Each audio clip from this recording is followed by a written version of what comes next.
Sitting behind the resolute desk in the Oval Office, Donald Trump lifts a model of a B-2 bomber into his hands, turns it, admires it, and smiles. "Let me just hug that little sucker."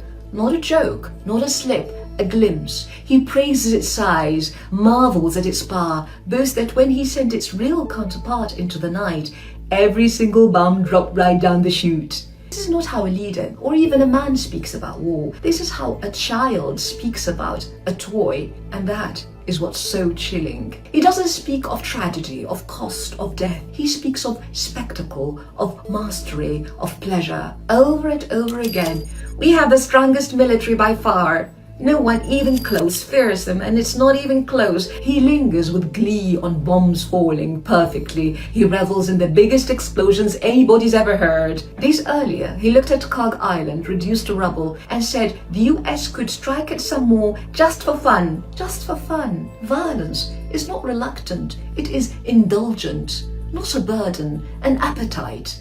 Not necessity, play. And it doesn't stop with him. From the Oval Office to the Pentagon, the language doesn't change. Pete Hegseth, with sheer exhilaration, declares B-2s, B-52s, B-1s, Predator drones, death and destruction from the sky, all day long, all day long. The words of a psychopath, not a statesman. And he says the rules are designed to unleash American power, not shackle it.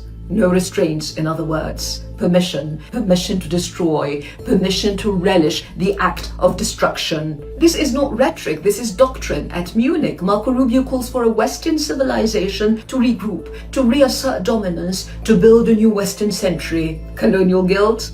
A weakness. Taken together, this is an administration with one organizing principle: brutal force, no restraint, no law, no treaties, no interest in the very institutions America built after World War II. Look closer at the men entrusted with war. A war secretary accused of sexual misconduct, who paid to silence a rape allegation, who shows up to work drunk, who frequents strip clubs, harasses women until he's thrown out, whose colleagues recall drunken nights shouting, "Kill all Muslims," whose own mother spoke of a long record of abuse of women, and there are many, she says. Even his body speaks. Deus Vult, the Crusaders' call, the Jerusalem cross, symbol of the Knights Templar, founded in occupied Jerusalem in 1119 with Al-Aqsa Mosque as their headquarters, Kafir in Arabic, infidel, a pathological obsession with Muslims. These are not tattoos, they are declarations, fragments of a sick worldview in which politics becomes crusade and the modern world a permanent battlefield between the West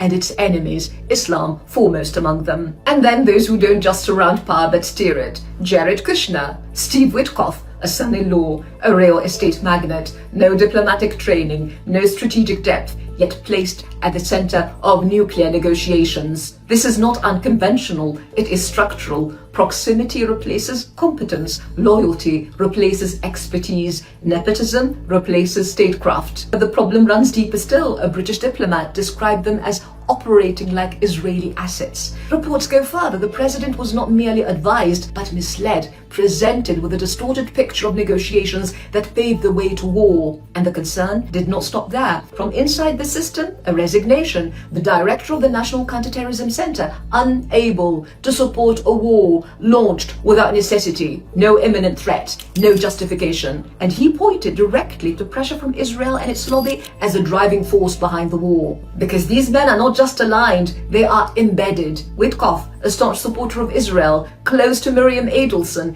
carrying a pager gifted by Mossad, celebrating an operation in which thousands of pagers exploded across Lebanon, killing civilians, children, health workers, injuring thousands more. Kushner, bound by deep financial, political, and personal ties to Israel's far-right leadership, at the center of policy, without distance, without neutrality. And these were the men entrusted with diplomacy, with nuclear negotiations, with one of the most dangerous files in modern geopolitics, ill-equipped, inexperienced, ideologically aligned, more attuned to Netanyahu's priorities than to preventing war or protecting American interests. And then the record closes in. The Omani foreign minister, who mediated the talks, says a deal was on the table, a deal that met Trump's demands. It was not rejected, it was abandoned. just like that. The British National Security Advisor agrees. No imminent Iranian threat. A favorable agreement within reach. Diplomacy did not fail. It was deliberately cut short, and the most damning judgment comes from one of the diplomats present. He regarded Witkoff and Kushner as Israeli assets that dragged a president into a war he wanted to get out of. And now the pattern is unmistakable. Power is no longer a public trust, it is private property, distributed to family, to friends, to loyalists. A son-in-law runs diplomacy, a friend handles nuclear negotiations. This is not dysfunction, this is the system.